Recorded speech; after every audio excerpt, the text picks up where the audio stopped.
할렐루야. 낮에는 뭐 한여름이죠. 또 아침 저녁으로만 살짝 가을 느낌이 납니다. 해마다 이때쯤 되면 저는 조바심이 생겨요. 가을이 점점 다가오고 있고 조금 있으면 겨울인데 열매에 대한 그 조바심, 이런 목회적인 조바심, 이런 것들이 생깁니다. 여러분들은 어떤 열매를 사모하십니까? 영글다, 이런 표현 있죠. 영글다. 참 좋은 표현이라는 생각이 들어요. 단단하게 잘 익었다. 그럴 때 우리가 영글었다, 그렇게 얘기합니다. 여러분, 영혼이 그렇게 되어지기를 축복합니다. 영혼은 영글고 그 다음에 신앙은 성숙하고. 할렐루야. 아니 목사님, 뭐 예수 믿고 구원 받으면 된 거지 뭘 그런 걸 또 요구하십니까? 내버려 두세요. 이대로 살다가 죽게.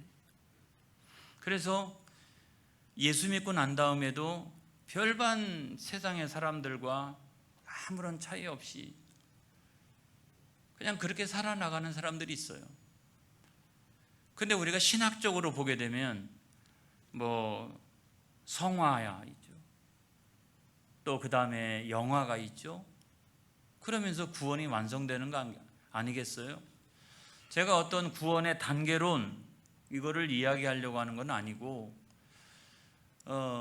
구원받은 사람다운 어떤 풍모가 있어야 되는 거 아니겠습니까? 그래야 내가 하나님 앞에 서게 될 때 하나님 앞에서 잘 영글었습니다, 이렇게. 할렐루야. 하나님 앞에서 그래도 이만큼 내가 성숙했습니다, 이런 것들을 드러내야 되는 거 아니겠어요? 그래서 영혼은 영글고. 할렐루야. 그 다음에 믿음은 성숙하고. 할렐루야. 이런 것들이 왜 중요하냐? 오늘 본문에 보면 이게 너무너무 중요하다는 사실을 우리들에게 말씀해 주고 있어요.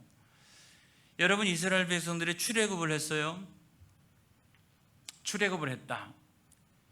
이거는 구원론적인 의미에서 보게 되면 구원이 시작된 거죠. 세상에서 노예살이하던 내가 하나님의 은혜로 구원이 시작된 거예요. 그리고 이들이 광야에 나와가지고 행진을 계속 하다가 시내산에서 말씀 받고 그 다음에 행진을 쭉 해나가다가 가데스 바네아에 도착했습니다. 거기서 이제 한 발짝만 앞으로 내디디면 하나님이 약속하셨던 가나안 땅에 들어가게 되는 거죠. 거기까지 오는데 얼마나 걸렸느냐? 1년 3개월 5일이 걸렸어요. 그리고 이들은 거기서 정탐꾼을 보냅니다.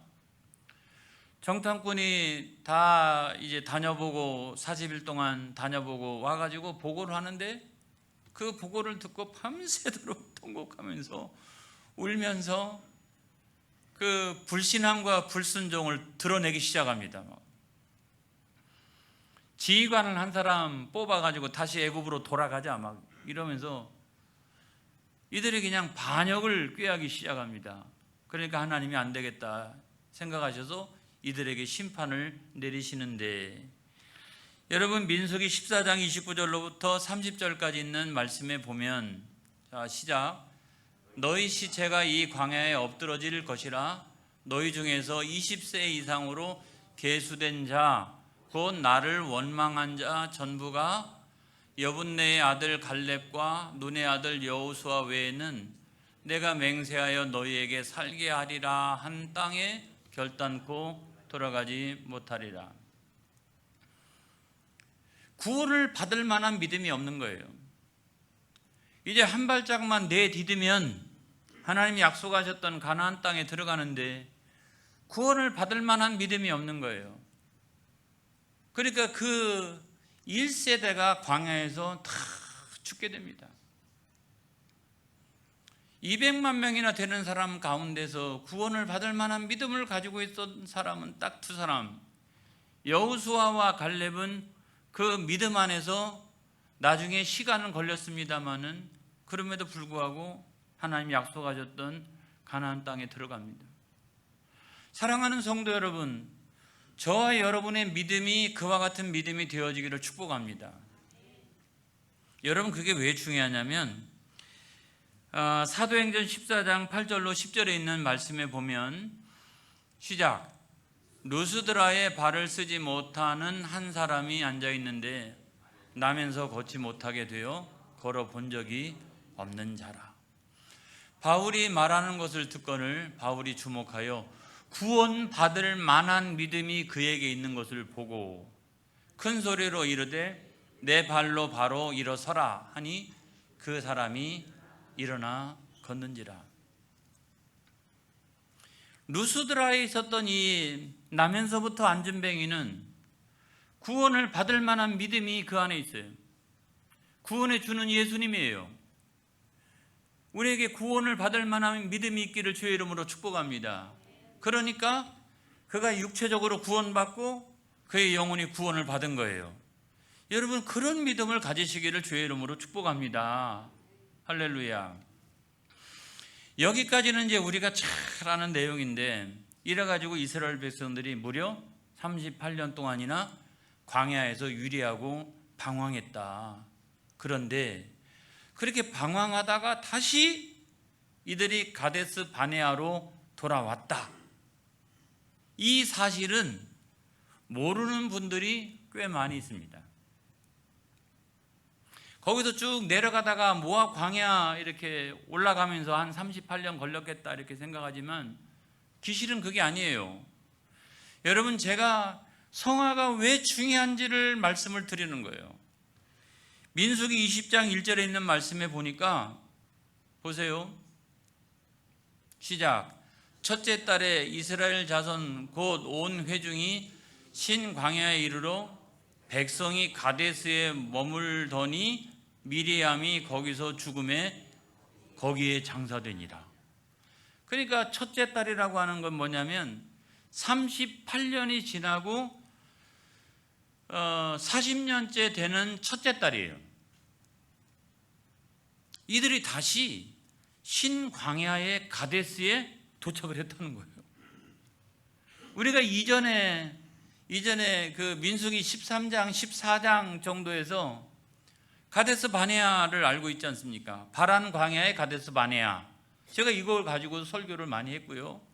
그랬는데 이 신광야의 가데스와 바란 광야의 가데스 바네아가 똑같으냐? 지도를 보면 알겠죠? 지도를 보면. 지도 한번 보겠습니다. 여러분, 저기 보면 가데스 바네아 한복판 보이죠? 보이세요? 거기 밑에 바란 광야라고 쓰여진 데가 있죠. 그리고 동그라미가 있죠. 점선으로. 여러분, 여기에 대한 설명이 9번으로 해가지고 옆에 있죠. 뭐라고 되어 있나요? 38년간 방황, 가로 열고 바란 광야, 가로 닫고. 여러분, 이 바란 광야 안에 신광야도 있는 거예요. 다 전체로 따지면 그거를 바란 광야라고 말하고 그 일부분을 신광야라고도 말을 하고 있는 거예요. 그러니까 가데스 바네아에서 올라가지 못하고 그 심판을 받고 그 다음에 내려와 가지고 38년 동안 유리하며 방황했던 장소가 어디냐? 저게 바란 광야였다는 거예요. 저걸 생각해 보면 제가 속된 말로 이렇게 표현하는 게 좋겠어요. 속된 말이지만 아주 정확한 표현이라는 생각이 들어요. 뺑뺑이. 여러분, 이와 같은 뺑뺑이 신앙이 되어지지 않기를 바랍니다. 한 발짝 내디디면 하나님 약속의 땅에 딱 들어가게 되는데 구원을 받을 만한 믿음이 없어가지고 바로 그 앞에서 뺑뺑이를 무려 몇 년 동안? 38년 동안. 그 38년이 지나고 나서 원출발점이었던 가데스 바네아에 도착을 했다는 거예요. 그러니까 거기서 계속 이렇게 뺑뺑이 신앙생활을 하다가 나중에 이제 가데스 바네아에 다시 올라왔다는 거죠. 그러면 이제 또 한 번의 기회가 있는 거 아니겠어요? 다시 거기서 한 발짝만 내디디면 그 하나님 약속의 땅에 들어가니까 비록 38년이 지났지만 그 사이에 어떤 변화가 일어났느냐 하는 걸 보면 첫 번째로 환경이 달라졌어요. 한 38년쯤 지났더니 원래 가데스 바네아는 이랬습니다. 여러분 사진 한번 보겠어요. 제가 언젠가도 한번 보여드린 바가 있습니다. 원래 이랬어요. 근데 38년이 지나고 난 다음에는 비가 내리지 않았어요. 그래서 가뭄이 들었습니다. 가뭄이 들어가지고 저기에는 원래 물이 많이 있었어요. 물이 나무도 있고 거기는 사막 안에 있는 오아시스 아니겠습니까? 그 말은 뭐예요? 사막의 한복판에 있는 오아시스라는 말이잖아요. 저기 물이 굉장히 많이 있었어요. 그런데 저기에 물이 없었다는 거예요. 환경이 달라졌어요. 그러고 난 다음에 두 번째로는 뭐가 달라졌느냐? 제가 보니까 신앙이 좀 달라졌을까요? 한 38년 동안 그렇게 뺑뺑이를 겪고 나면은 신앙이 좀 달라졌을까요? 가데스 바네아에 딱 도착을 했다가 38년 동안 내려와 가지고 뺑뺑이를 돌다가 다시 38년 후에 가데스 바네아에 딱 도착했다. 야, 신앙이 달라졌을까요? 제가 보면 안 달라졌어요. 38년이 지나고 나서도 딱 가데스 바네아에 도착하자마자 맨 먼저 얼른 이제 그 가나안 남부를 지나 가지고 가나안 땅에 들어갈 생각은 안 하고 물이 없다고 모세와 아론을 원망하기 시작합니다. 어쩌면 그렇게 똑같아요. 38년 전이나 38년이라는 어마어마한 시간이 흘렀는데도 불구하고 어쩌면 그렇게 똑같으냐고요. 이렇게. 아주 똑같아요. 하나도 신앙적으로 달라진 것이 하나도 없다는 거예요, 여러분. 그러면서 뭐라고 얘기하냐면 민수기 20장 2절로 3절에 있는 말씀에 보면 시작. 회중이 물이 없으므로 모세와 아론에게로 모여드니라. 그 다음 백성이 모세와 다투어 말하여 이르되 우리 형제들이 여호와 앞에서 죽을 때에 우리도 죽었다라면 좋을 뻔하였도다. 이렇게 이야기했단 말이에요. 그러니까 38년 전에 12명의 정탐꾼 가운데 10명의 정탐꾼은 죽었잖아요. 그때 죽었더라면 좋았을 것을. 바란 광야에서 38년이 지나면서 1세대가 2세대로 세대 교체가 이루어집니다. 1세대가 많이 죽어요. 거기서 뺑뺑이를 돌다가 많이 죽기 시작을 하는데 그때 죽었더라면 좋았을 것을. 목회자인 저라면 뭐라고 이야기할 수 있을까요? 저라면 그 10명의 정탐꾼이 죽어가는 모습을 보면서 느끼는 바가 없었더냐? 묻고 싶어요. 38년 동안 세대가 교체되어지면서 그들의 불신앙과 불순종으로 말미암아 뺑뺑이를 돌다가 결국 죽는 그들의 모습을 보면서 느끼는 바가 없었더냐? 라고 저는 묻고 싶어요. 그래서 여러분 신앙의 성장이 중요합니다. 성숙이 중요합니다. 할렐루야. 그래가지고 이 성화에서 승리하는 저와 여러분이 되어지기를 주님의 이름으로 축복합니다. 그리고 세 번째 변화는 미리 말씀을 드렸지만 1세대는 대충 거기서 다 죽어요. 1세대가 아니 38년이니까 그러고 난 다음에 2세대가 등장을 했는데 2세대도 별반 다를 바가 없더라. 이런 말씀을 제가 드리는 거예요. 그래서 영혼은 어떻게? 영글고 신앙은 성숙하고 여러분 성화에서 승리하는 저와 여러분이 되어지기를 바랍니다. 그러니까 제가 이 성경 본문을 읽다가 모세 목사님의 마음을 제가 이해를 했어요. 모세 목사님 마음은 얼마나 속이 터졌을까. 세상에 소명을 받았는데 80세에 소명을 받았어요. 40년 동안 쓰임을 받았는데 120세까지 쓰임을 받았으니까 40년 쓰임을 받았잖아요. 자, 이와 같이 40년 동안 그렇게 사역을 하면서 여러분 놀라운 일들이 많이 있었죠. 그럼에도 불구하고 그럼에도 불구하고 이스라엘 백성들이 끊임없이 원망하고 불평하고, 그런데 이들을 200만 명이나 되는 사람들을 자기가 한 일은 아니지만 하나님께서 하신 일이지만 만나와 메추라기로 먹이시고, 할렐루야. 그 다음에 또 뭐예요? 구름 기둥과 불 기둥으로 인도하고, 할렐루야.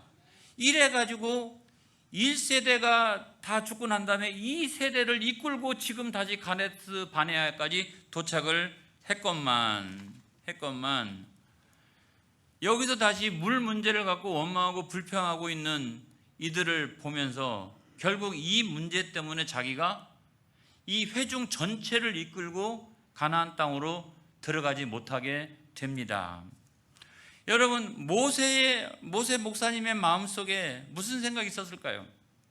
야, 내가 언제까지 광야 목회만 하냐, 이거 뺑뺑이 목회만 하냐, 나도 이 회중 다 이끌고 가나안 땅에 들어가서 가나안 목회하고 싶다. 이런 마음이 왜 모세의 마음속에 없었을까요? 한 발자국만 내디디면 들어가는데 거기를 원망과 불평 때문에 못 들어가고 다시 뺑뺑이를 돌고, 이런 속타는 마음이 저는 모세의 마음이었을 거라고 생각을 합니다. 여러분, 민수기 20장 10절로부터 11절까지 있는 말씀에 보면, 시작. 모세와 아론이 회중을 그 반석 앞에 모으고 모세가 그들에게 이르되, 반역한 너희여 들으라. 우리가 너희를 위하여 이 반석에서 물을 내려야 하고, 모세가 그의 손을 틀어 그의 지팡이로 반석을 2번 치니 물이 많이 솟아나오므로 회중과 그들의 짐승이 마시니라. 이런 말씀이 있지 않습니까? 반역한 너희여. 모세가요, 원래 이런 표현을 잘 안 하는 사람이에요. 그런데 화가 많이 났다는 거예요. 지금 이게 화가 많이 났다는 거예요. 그래가지고 반석에다가 그 지팡이로 2번 딱 치니까 그것이 딱 쪼개지면서 샘이 막 터지기 시작하고, 그래서 거기 있는 수많은 사람들의 갈증이 해결되어지고 짐승들의 갈증도 다 해결되었더라 그랬는데, 이로 말미암아서 모세와 아론은 회중을 이끌고 가나안 땅에 못 들어갑니다. 아니, 이 일이 뭐 그렇게 엄청난 일이라고? 라는 생각이 들어요. 민수기 20장 12절에 있는 말씀에 보면, 시작. 여호와께서 모세와 아론에게 이르시되, 너희가 나를 믿지 아니하고 이스라엘 자손의 목전에서 내 거룩함을 나타내지 아니한 고로 너희는 이 회중을 내가 그들에게 준 땅으로 인도하여 드리지 못하리라 하시니라. 이랬어요. 그러면 모세가 구원을 못 받았을까요? 가나안 땅에 못 들어갔는데 구원을 못 받았을까요? 저는 아니라고 생각합니다. 여러분, 히브리서 11장에 보면 다른 믿음의 조상들에 대한 그 하나님의 칭찬이 있지만은, 저는 그 중에서 앞권은 누구냐면 모세라고 생각해요. 모세를 엄청나게 그 믿음의 장에서 하나님이 칭찬하시는, 여러분 시간 되실 때 한번 읽어보세요. 히브리서 11장에 있으니까 엄청나게 칭찬을 해요. 그러니까 구원받은 것은 분명해요. 그런데 문제는 뭐냐면, 너는 이 회중을 이끌고 가나안 땅에는 들어가지 못하리라 하는 거예요. 여러분, 이 회중을 이끌고 가나안 땅에 들어가는 것 자체가 모세 목사님의 최대의 목회적인 소망이었지 않습니까? 아닙니까? 나중에 40년 다 지나고 그 모압 광야 거기에서 비스가 산에 위에 올라가서 그 앞에 하나님 약속의 땅을 바라보면서 하나님 앞에 마지막 기도를 하고 있는 모세의 모습을 보면 그 간절함과 비통함이 느껴져요. 신명기 3장 25절로 26절에 있는 말씀에 보면, 시작.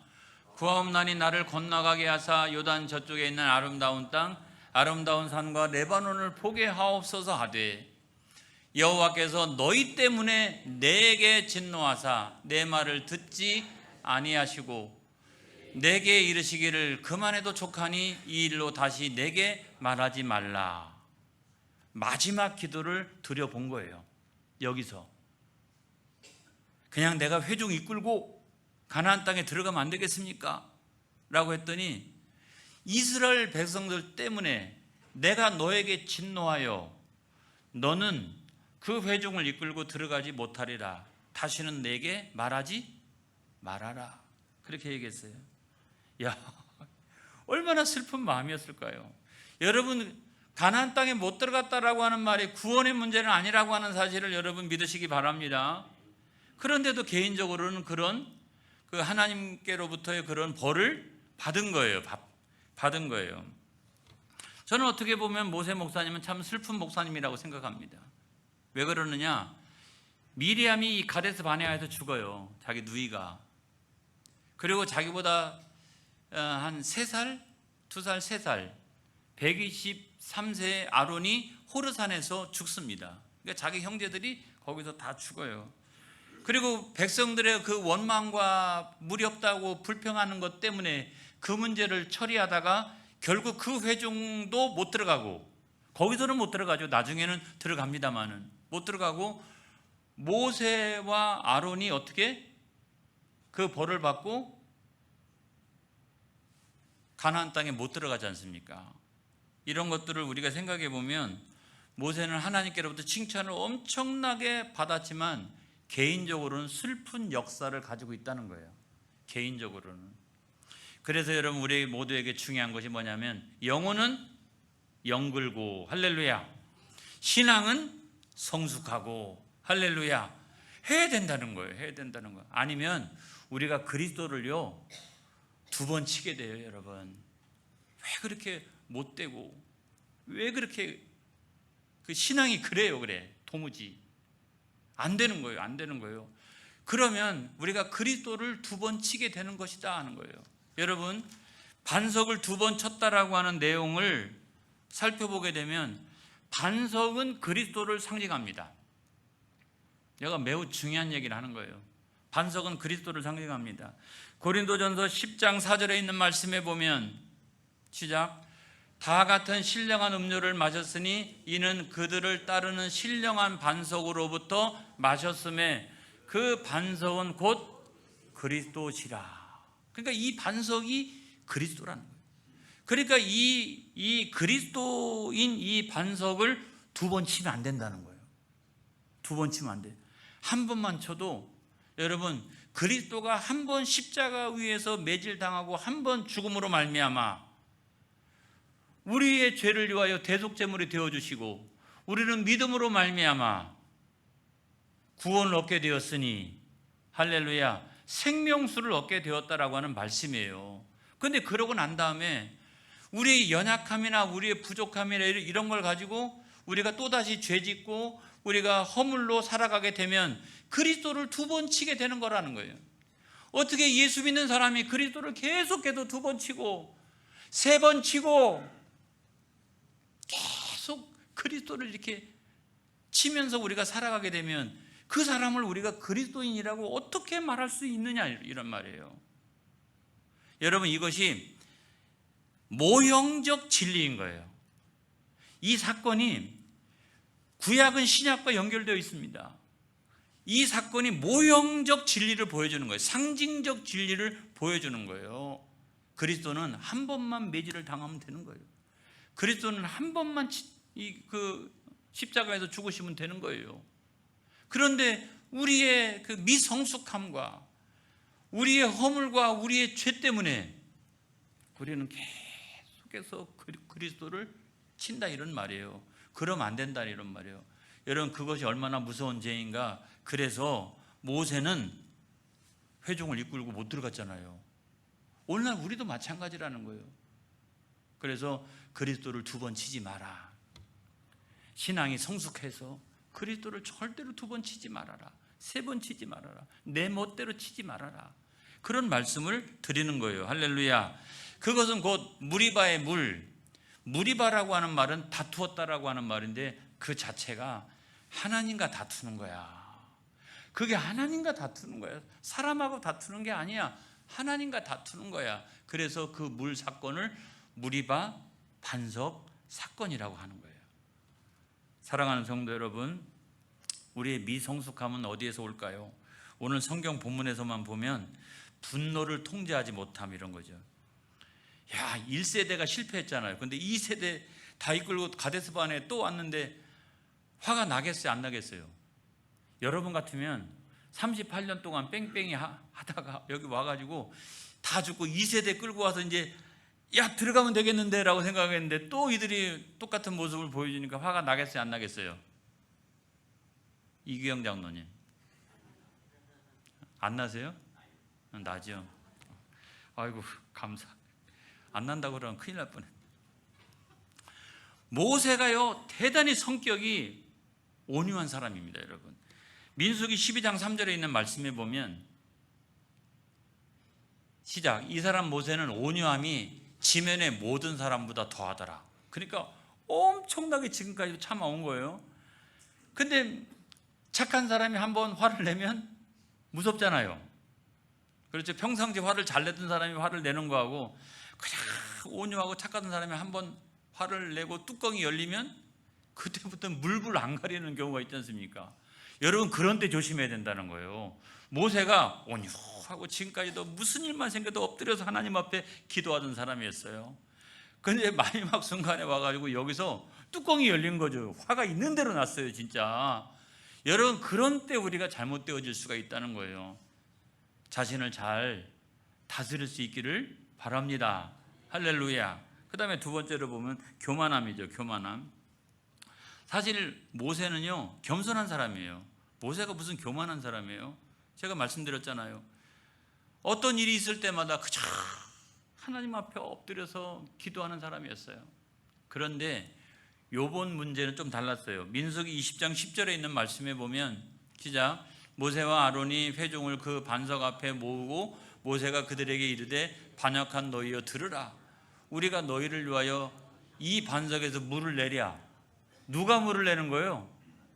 하나님이 물을 내는 건데 지금 여기서 보면 내가 마치 물을 내는 능력이 나에게 있는 것처럼 겸손함이란 나는 아무것도 할 수 없고 하나님이 다 하십니다. 이거를 인정하는 것이 겸손함인지. 원래 모세는 그렇게 쭉 겸손했던 사람이에요. 제가 볼 때는 화가 나서 그랬던 것 같아. 화가 나가지고 내가 물을 내랴. 이게 딱 교만함이죠. 그래서 하나님이 네가 많은 회중 앞에서 내 거룩함, 나의 거룩함에 손상을 입혔다라고 말씀을 하시는 거예요. 그 다음에 세 번째로는 뭐냐면 세 번째, 말씀을 거역함. 여러분, 사실은 하나님께서 모세에게 반석 보고 명령 내리라 그랬죠. 민수기 20장 8절에 있는 말씀에 보면 시작. 지팡이를 가지고 내 형 아론과 함께 회중을 모으고 그들의 목전에서 너희는 반석에게 명령하여 물을 내라 하라. 내가 그 반석이 물을 내게 하여 회중과 그들의 짐승에게 마시게 할지니라. 그러니까 하나님의 말씀은 명령을 하라는 거였어요. 명령을. 화가 나니까 갑자기 교만함이 올라오고 그 다음에 화가 나는데 예전에는 한 번 쳤어요. 예전에 한 번 친 적도 있어요. 근데 무슨 생각이냐면 이런 거예요. 잘 보세요. 이 감정의 변화를. 화가 너무 난 거예요, 진짜. 한 38년 지나고 나서 똑같은 모습을 보여주니까. 이래가지고 명령할 생각도 있었어요. 근데 화가 나고 이러니까 갑자기 반석을 한 번 쳤어요. 근데 이 백성은 한 번 치면 안 될 것 같아. 그러니까 또 한 번 치고자 하는 마음이 생긴 거예요. 감정의 변화를 제가 말씀을 드리는 거예요. 그러니까 왜 두 번 쳤겠어요? 하나님, 조금 전에 하나님 그 말씀을 주셨는데도 불구하고 지난번처럼 그냥 한 번 쳤다가 이 백성은 한 번 쳐갖고는 안 될 것 같아. 그러니까 또 한 번 치고 그렇게 했단 말이죠. 그래도 여러분, 가장 중요한 것은 하나님 말씀을 거역하지 않는 게예요. 그게 뭐냐면 신앙의 성숙함이에요. 영혼이 영근다라고 하는 것은 바로 거기서 나오는 거예요. 사랑하는 성도 여러분, 이제 가을이 시작됩니다. 여러분의 영혼은 영글고 여러분의 신앙은 성숙하고 그런 가을이 되어지기를 축복합니다. 기도하겠습니다.